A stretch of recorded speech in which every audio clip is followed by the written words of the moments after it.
The three areas of APA conventions are formatting, citations and referencing, and writing style. This guide will look at how to ensure that your writing style follows APA guidelines. Scholarly language is how academics make sure that their ideas are communicated effectively.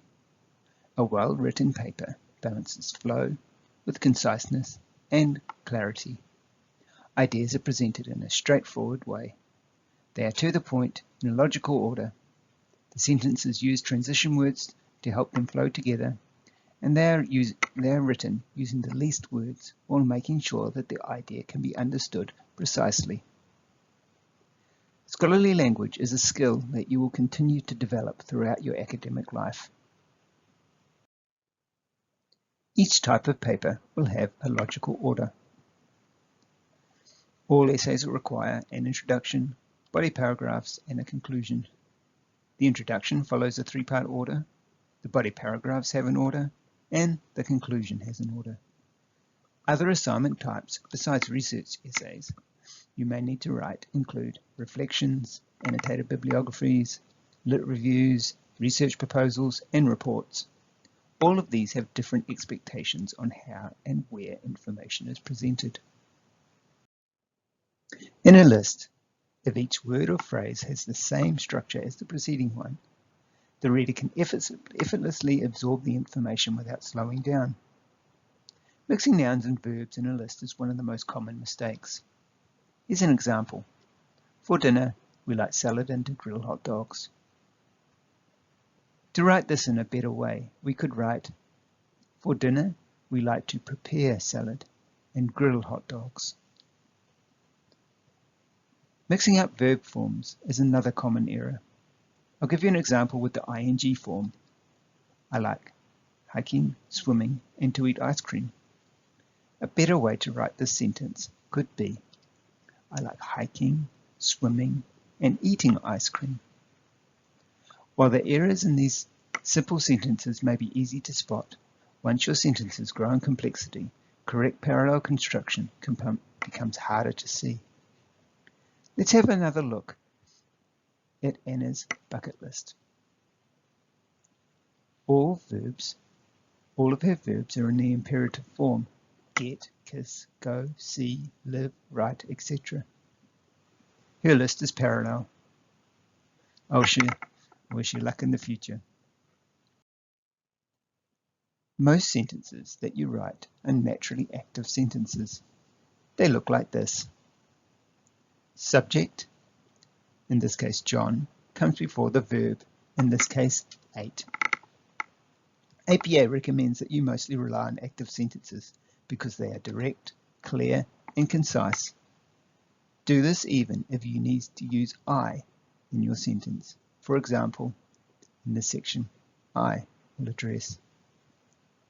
A passive sentence is a sentence that puts the object first. It looks like this. The pizza was eaten by John. Object, the pizza, was eaten, the verb, and finally the subject, by John.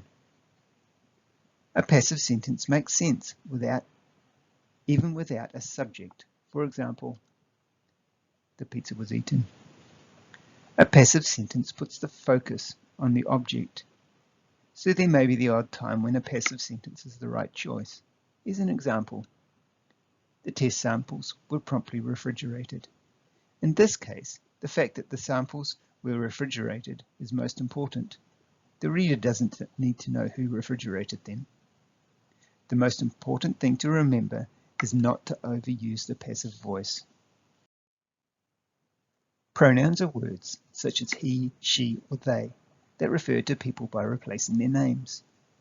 APA 7 now recognizes that he and she are not sufficient to describe the genders of all people, because not all people consider themselves either male or female. So the phrase his or her does not cover the full range of persons. They, them, or their are now the accepted alternatives. Here's an example. Someone left his coat behind in the classroom, or someone left his or her coat behind in the classroom, are now no longer accepted. The correct way to write the sentence would be, someone left their coat behind in the classroom. And similarly with other forms of pronouns, as in, when you see the doctor, be sure to tell them about your heart palpitations. Or, if a student arrives late, they will be marked absent. Tone. Tone is how the reader's feelings come through in their writing. It is the writer's voice in a written work. It is what the reader might perceive as the writer's feelings, attitude, bias, or personality. As a scholarly writer, you should write as an objective social scientist. You present without showing your feelings about what you're writing about. This means that everything you say must be unbiased and supported by evidence. To do this, avoid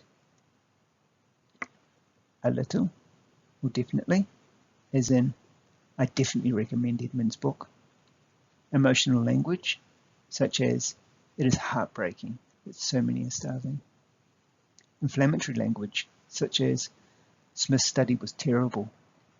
Oversweeping adjectives, as in, it is obvious that Anderson's claim is incorrect. Using the words really or clearly, as in, the concept of emotional intelligence is really important. And broad generalizations such as always and never. For example, the Sand People are always joking, playing and dancing about. Contractions and slang. In common writing, it is normal to shorten a word by using contractions. Contractions should be avoided because they give your paper an informal tone.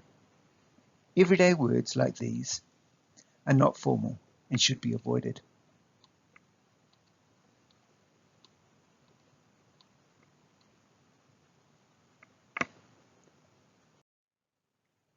Zombie nouns. These are nouns that contain within them shorter verbs, adjectives, or other nouns. Here's some examples. They can make your writing more abstract than it needs to be.